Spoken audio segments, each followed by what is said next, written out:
Hala, biglang nag-iba ang tono ng China pagdating sa Pilipinas? Pero bakit nga ba? Parang may kakaiba. Parang may nagbago sa paraan ng pagtingin ng China sa Pilipinas. Hindi lang ito simpleng balita na dumaan sa newsfeed mo. Kung tutuusin, kung susundan mo ang mga pangyayari nitong mga huling taon, mapapansin mo na mas naging seryoso ang tono, mas naging direkta ang galaw, at mas naging visible ang tensyon. Dati kasi, parang may distansya. Oo, may issue, lalo na sa West Philippine Sea, pero hindi siya ganito kainit sa pakiramdam. Ngayon, halos buwan-buwan may balita. May harapan sa dagat, may diplomatic protest, may mga video na kumakalat online. So mapapatanong ka talaga, ano bang meron ngayon at biglang ganito? May nagbago ba sa Pilipinas? O baka naman may nakita ang China na nag-trigger ng ganitong reaksyon? Kasi isipin mo, ang China hindi yan basta-basta gumagalaw ng walang dahilan. Lahat ng galaw nila, pinag-iisipan. Strategic. May long-term plan. Kaya kung may pagbabago sa kilos nila, malamang may mas malalim na dahilan. At yun ang aalamin natin ngayon. Hindi lang surface level na explanation, kundi yung mas malalim na kwento na bihirang pag-usapan. Bago tayo tumingin sa present, balikan muna natin ang nakaraan. Kasi minsan, doon mo talaga maiintindihan kung bakit ganito ang sitwasyon ngayon.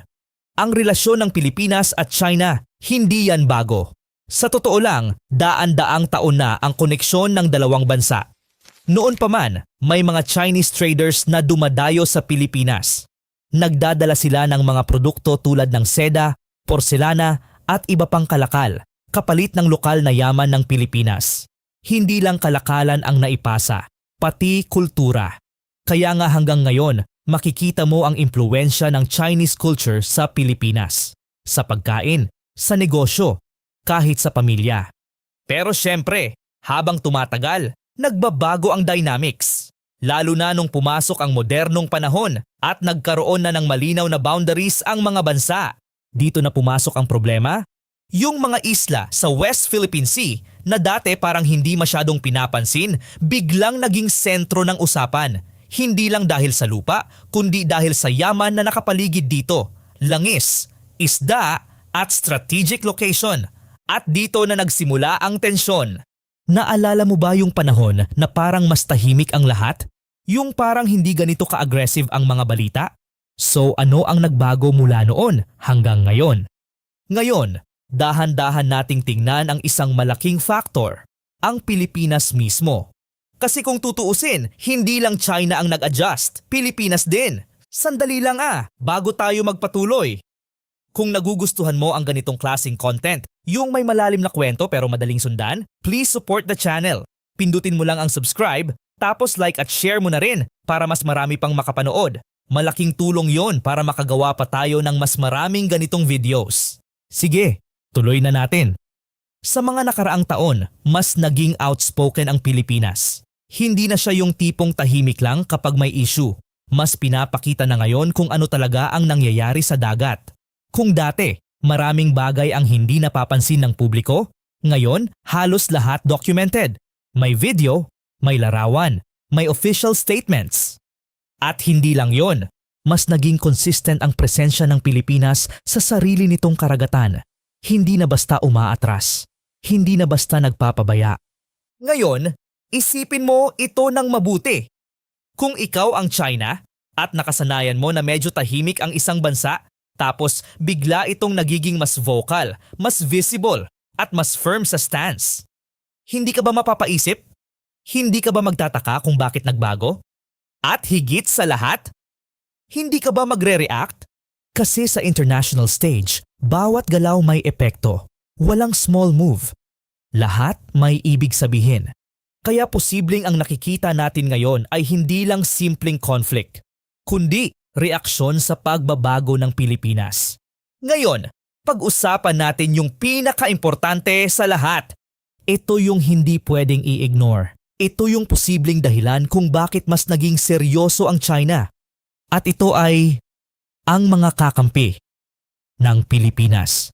Sa mga nakaraang taon, mas naging malapit ang Pilipinas sa ibang bansa, lalo na sa United States.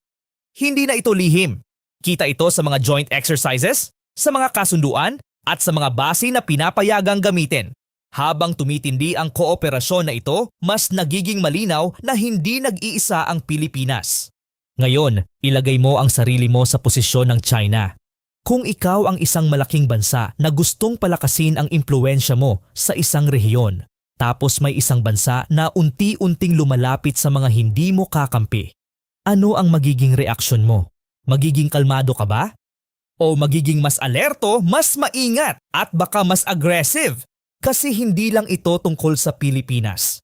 Mas malaki ang usapan dito. Ito ay tungkol sa kontrol ng rehiyon. Ito ay tungkol sa influence. Ito ay tungkol sa power balance. At dito na nagiging komplikado ang lahat. Ngayon, eto na yung part na talagang mapapaisip ka. Kasi maaaring ang nakikita natin ay surface lang. Sa likod ng mga balita, may mas malalim na nangyayari. Hindi lang basta reaksyon ang ginagawa ng China. Posibleng bahagi ito ng mas malaking strategy. Parang pinapakita nila sa buong mundo na hindi sila basta-basta uurong, na kaya nilang ipaglaban ang gusto nila. Pero bakit ngayon nila ginagawa ito ng mas malinaw? Isipin mo ang timing. Mas nagiging active ang Pilipinas. Mas lumalakas ang cooperation nito sa ibang bansa. Mas nagiging aware ang mga tao. So posible ba na nararamdaman ng China na nag-iiba na ang direksyon ng sitwasyon? At kung nararamdaman nila yon, hindi ba natural lang na kumilos sila para protektahan ang kanilang interes? Kasi sa ganitong level ng usapan, hindi lang pride ang involved. Strategic resources, military advantage, global influence. Lahat yan nakataya. Ngayon, ibalik natin sa sarili natin. Hindi lang ito kwento ng China at Pilipinas. Kwento din ito nating lahat. Kasi kahit hindi tayo direktang involved, apektado tayo. Sa ekonomiya, sa seguridad, sa kinabukasan. Habang tumitindi ang tensyon, mas nagiging unpredictable ang mga susunod na mangyayari. Pero sa kabilang banda, may isang bagay na malinaw. Mas nagiging firm ang Pilipinas sa posisyon nito. Mas malinaw kung ano ang ipinaglalaban. At kahit may risk, may opportunity din. Opportunity na ipakita kung sino tayo bilang bansa. Pero ang tanong, handa ba tayo sa ganitong klaseng sitwasyon? Hindi lang gobyerno ang dapat handa. Pati tayo! Sa huli, hindi pa tapos ang kwento. Sa totoo lang, parang nagsisimula pa lang. Ang mga nangyayari ngayon ay parang simula ng mas malaking pagbabago sa rehiyon.